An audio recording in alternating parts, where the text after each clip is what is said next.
Hello, this is Alex. I recently released a video on Sarah Palin being chosen as the Republican nominee for vice president, and this is my response to her recent speech at the Republican National Convention. It literally just got finished, so bear with me if I have to look over my notes because I didn't rehearse this. Okay, so one is blatantly obvious. Sarah Palin is going after those common middle class American voters. She is aiming to go right into those little towns, little households, and get their votes. And that's actually, I'm a Republican. I don't know if you guys knew that. If you watch my other video, you knew that. I'm also from the state of New York, so even though I'm a Republican, if I vote for John McCain, it wouldn't really fucking make a difference. But whatever. So anyway, she's definitely appealing to those little towns, and she's definitely going after middle class Americans. Now, to go some key points in the speech. One, drilling, big issue. Energy crisis. She made a key point how she's been supporting drilling and that she wants to have our country, completely independent from foreign oil. Now, if you watch the Barack Obama's acceptance speech at the DNC, that was also one of the key points there. So I was really happy to hear that on the Republican National Convention because that was one of the things that stood out to me in the Democratic National Convention. Another thing is that she really did attack Barack Obama. Now, attacked in the sense that she really went after hit what he's done in office. Now, beforehand, I made a statement that I'm definitely voting for Barack Obama. After this speech, I really don't know. I mean, I'm pretty undecided right now. I'm going to be basically looking towards the debates in the future. Joe Biden versus Sarah Palin and John McCain versus Barack Obama. Those are going to be the deciding factors for me. I don't know about you. Anyway, back to the speech. So, she talked about a lot how Barack Obama was indecisive. She talked about how while he was in Senate, he almost basically made no decisions. Like about, I think she said 300 times, 300 something times when he had to make a decision. He opted out and he didn't choose at all. And another thing she mentioned is that Barack Obama was a flip flopper. He changed his decision on multiple issues. One of the key points that she made was when the Georgia crisis, and they had to release statements about what happened in the Georgia crisis. John McCain came out with a statement saying, "We are all Georgians, and we feel what they are, like we feel what's going on with them, and we're there for them." And Barack Obama came out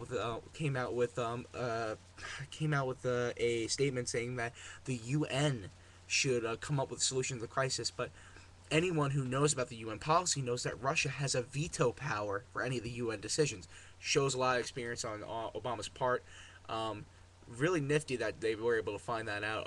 So that was one thing. And then he changed his statement about 3 days later. He almost came out with the identical speech of John McCain. So, yep, there's one of them. Um, another point is that uh, they were talking about how Barack Obama wants to raise taxes. Now, in Barack Obama's speech, he was saying that he wants to lower taxes for about 95% of Americans.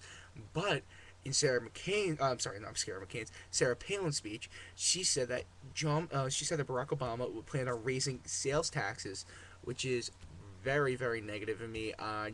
Since I'm a Republican, my family owns a small business, sales tax, big thing. Also wants to raise the death tax. Yeah, go figure that one out. For a guy who supports the poor, who have the majority of the deaths, increased sales tax going to put a lot of hardship on a lot of people. Yeah, so that was another key point. Um, she talked a lot about the experience of being a governor. Now, in my other video, I also stated that I thought that Barack Obama had more experience than Sarah Palin. Now, another thing I'm questioning is that now that I'm looking more into it and I'm realizing what it details and what it entails to be a governor and a mayor, and what it entails to be a senator, a lot of people left a lot of comments saying, if saying yay or nay is experience, then fucking everyone's more qualified to be president than Barack Obama. And I didn't really understand that, so I looked into it a little bit more. And being governor, she had to make a lot of key decisions, and she freaking came up with a really good energy bill. I'm sorry, not energy, but she came out with a really good economic plan for her state.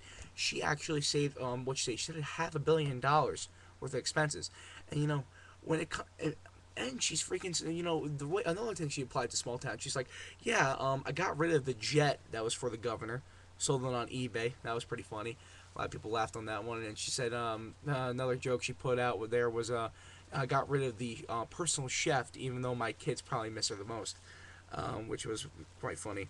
Another funny thing that happened during the speech was they took a shot of the youngest daughter holding the little baby, and she was licking her hand and like wiping her hair, and my parents and I thought that was hysterical. So anyway, one of the really key quotes that I want to go back to was that she said that some politicians use the promise of change to gain experience and to gain political advantage. And then she goes, but some politicians use experience to create change. Now, I don't know if that was the exact quote. That's what I remembered. I thought that was a really, really, really key point. She constantly kept on going back to how this is not the time to be learning while in office.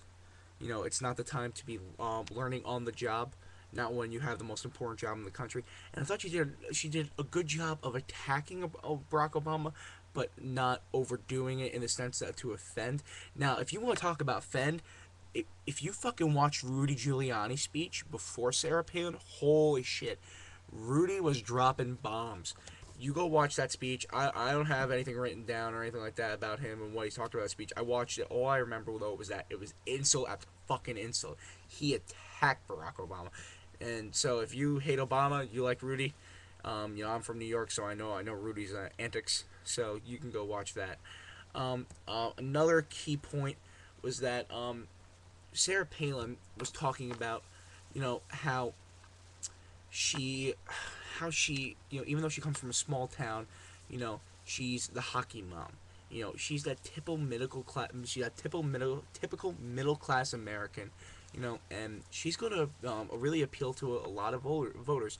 Showed her family five fucking kids, and another thing was is that Barack Obama brought up the speech where not brought up in a speech about she's a mother, and how she gonna have time for her children. Now, I don't know if that was Barack Obama, but it definitely was mass media, and they brought up the point that if it's a man, you never ask that question. So you could look at it, however you want, but that's you could say that was almost a sexist comment on the part of the media on that one, but I'm not gonna get into that. I'm not gonna get into that battle. So I'm basically gonna leave this video with this: Sarah Palin and John McCain, you are gonna put up a great race, and I'm interested to see who wins. This definitely got shaken up. If he would have picked Mitt Romney, which I wanted, or Rudy Giuliani, he probably would have most definitely lost. But by picking Sarah Palin, I don't know. It's up for grabs. So I don't know who I'm voting for yet. Leave your comments. I enjoy to read from you, and I will reply to them. So have a great day.